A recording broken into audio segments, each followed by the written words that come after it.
ఓం నమ శివాయ.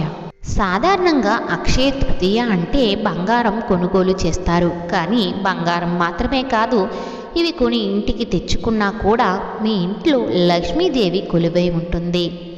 హిందూ మతంలో అక్షయ తృతీయకు ఎంతో ప్రాముఖ్యత ఇస్తారు. ఈరోజు చేసే ఏ పని అయినా విజయం లభిస్తుందని, తరగని సంపదను తీసుకొస్తుందని నమ్ముతారు. అక్షయ తృతీయ నాడు విష్ణువు లక్ష్మీదేవిని పూజిస్తారు. ఈ ఏడాది అక్షయ తృతీయ మే 10వ తేదీ వచ్చింది. ధనత్రయోదశి మాదిరిగానే అక్షయ తృతీయ రోజు కూడా తప్పనిసరిగా బంగారం కొనుగోలు చేస్తారు.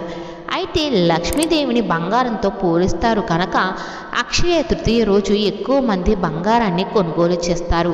ఇలా చేయటం వల్ల లక్ష్మీదేవి అనుగ్రహం ఆశీస్సులు ఉంటాయని నమ్ముతారు. అందుకే అక్షయ తృతీయ రోజు బంగారం కొనుగోలు అమ్మకాలు రికార్డు స్థాయిలో ఉంటాయి. అక్షయ తృతీయ రోజు కేవలం బంగారం కొనుగోలు చేయటమే కాదు, మరికొన్ని వస్తువులు మీ ఇంటికి తెచ్చుకున్నా మీ అదృష్టం రెట్టింపు అవుతుంది. మీరు సంపన్నులవుతారు. లక్ష్మీదేవి అనుగ్రహం పొందగలుగుతారు. అక్షయ తృతీయ రోజున శంఖం కొనుగోలు చేయవచ్చు. ఇంట్లో లక్ష్మీదేవిని పూజించి శంఖం ఉపయోగిస్తే ఇంట్లో ఉన్న వాళ్ళకు ఎటువంటి కష్టాలు ఉండవు. శంఖం విష్ణుమూర్తికి ఇష్టమైనదిగా భావిస్తారు. అందుకే ఆ రోజు శంఖాన్ని తీసుకొచ్చి ఇంట్లో పెట్టుకుంటే ఇంట సుఖ సంతోషాలు సిరి సంపదలు నిలుస్తాయని నమ్ముతారు. అక్షయ తృతీయ రోజున ఈ శ్రీయంత్రం కొనుగోలు చేయడం శ్రేయస్కరంగా భావిస్తారు.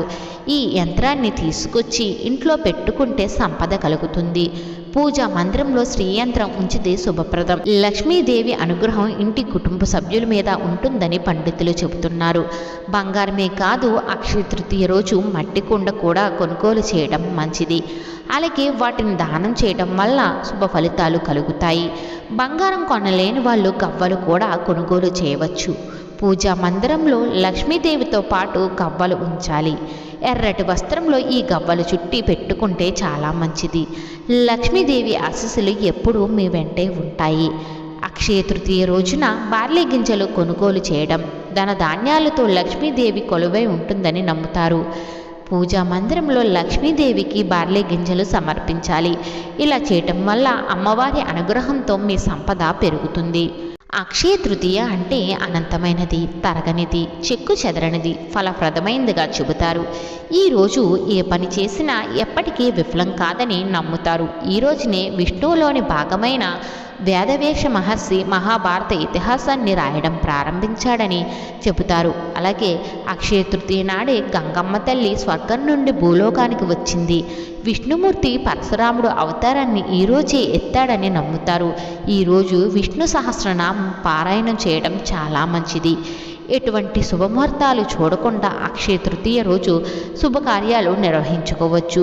అక్షయ తృతీయ నాడు చేసే పూజలు, జపం, దానం మొదలైనవి చేస్తే ఎన్నో రెట్లు శుభ ఫలితాలు ఇస్తాయి.